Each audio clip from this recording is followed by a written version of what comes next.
तालका reporter दिलमुराद Kamboj जी ख़बर मुताबिक़ मातली में साबिक़ high school teacher Mohammad Qasim Khoso ऐं संदसि फैमिली पारां जदीद ज़रूरतुनि मुताबिक़ तालका अस्पताल मातली में तामीर करायल मोहम्मद कासिम खोसो आई अस्पताल जो बाक़ायदा इफ़्तिताह कयो वियो। इफ़्तिताही तक़रीब में वज़ीर आला सिंध जे मुआविन ख़ुसूसी ऐं MP Tanzeela Umme Habiba Kamrani, chairman municipal committee Matli Haji Rizwan Ahmed Qaim Khani, MS taluka अस्पताल मातली डॉक्टर गुलाब कश्मीरी, मोहम्मद कासिम खोसो, एजाज अली खोसो, जाकिर खोसो, रईस रसूल बख्श नौतकानी, मोहम्मद लायक खोसो, गुलाम मोहिउद्दीन कंबो, अली नवाज कश्मीरी समेत समाजी सियासी शख्सियतुनि, डॉक्टरनि, पैरामेडिकल स्टाफ, मुखिर हज़रात ऐं शहरियुनि वॾे तइदाद में शिरकत कई। तक़रीब खे ख़िताब कंदे मुक़ररनि चयो त मोहम्मद कासिम खोसो आई अस्पताल जो क़याम मातली ऐं भरपासे जे इलाइक़नि लाइ इंतिहाई अहम ऐं ख़ुशि आईंदा क़दम आहे। हुननि चयो त इन इलाइक़े में अखियुनि जी बीमारियुनि में मुब्तला मरीज़नि जो अंग घणो आहे, जॾहिं त इलाज लाइ परे शहरनि ॾांहुं वञणु मुश्किल ऐं महांगो बि आहे।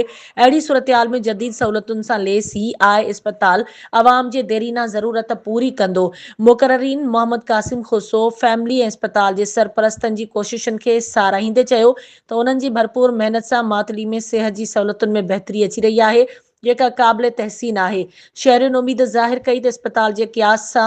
अखियुनि जी बीमारियुनि में मुब्तला मरीज़नि खे बर वक़्त ऐं मयारी इलाज मिली सघंदो।